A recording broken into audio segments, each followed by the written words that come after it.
పిల్లల్ని పోషించలేనప్పుడు వాళ్ళని ఎందుకు అన్నారే? పోయి ఇంటి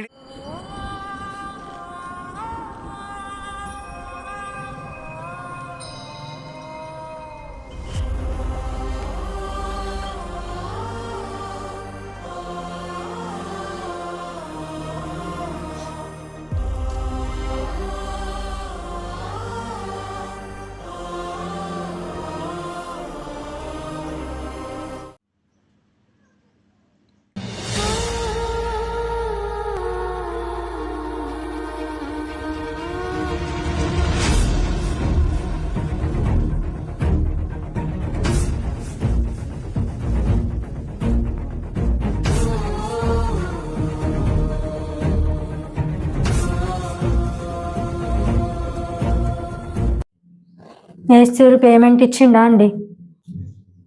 ఇంటి వాళ్ళు ఇవ్వలేదంటనే ఒక 2 రోజులు ఆగమన్నాడు మేస్త్రి. అమ్మా అప్పలప్పు చేస్తావే?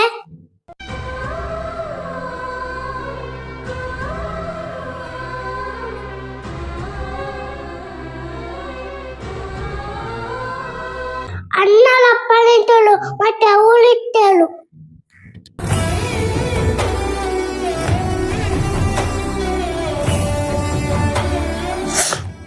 ఇంట్లో బియ్యం ఎన్ని ఉన్నాయి? ఒక 2-3 కిలోలు అవుతాయా అండి? అవి అప్పాలు వేస్తే ఇంట్లో తినడానికి బియ్యం ఉండవు.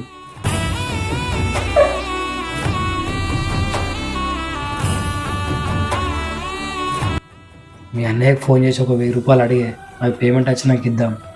అలా అన్నయ్య పిల్లలకు అప్పాలు వేద్దామంటే డబ్బులు ఒక 1000 రూపాయలు పంపవా? ఈయనకు డబ్బులు వచ్చాక తిరిగిస్తా అన్నయ్య. అయినా పిల్లల్ని పోషించలేనప్పుడు వాళ్ళని ఎందుకు అన్నారే?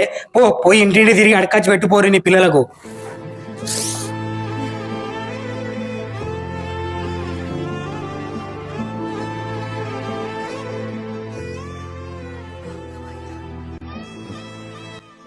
అన్నయ్య నాకు పేమెంట్ రాలేదు, పండగకు పిల్లలకి ఏమన్నా చేద్దామంటే ఇంట్లో సామాన్ ఏం లేదు, ఒక 500 పంపించావు అన్నయ్య. ఏం లేకుంటే పస్తున ఉండండిరా, నన్నేం చేయమంటావురా? పిల్లల్ని కనంగానే సరిపోదురా, వాళ్ళని పోషించే సత్తా కూడా ఉండాలి. డబ్బులు లేవేలే, ఫోన్ పెట్టరా. నా దగ్గర ఉన్నప్పుడు అందరూ నా వల్లే అని ఎవ్వరికి అవసరం పడ్డా ముందు నిలబడ్డా. ఈరోజు నా కష్టం వస్తే ఏ ఒక్కరు కూడా నా గురించి ఆలోచిస్తలేరు. అందరూ నా వల్ల అనుకోవడం అవాస్తవం. నా తల్లిదండ్రులు, నా భార్య, పిల్లలు మాత్రమే నా వాళ్ళు. అదే వాస్తవం, ఇదే నిజం, ఇదే జరుగుతుంది. ఎవ్వరి గురించి ఆలోచించద్దు. మన భార్య, మన పిల్లలు, మన కళ్ళ తల్లిదండ్రులు తప్ప మరొకరి గురించి ఆలోచించొద్దని నాకు ఈరోజే అర్థమైంది.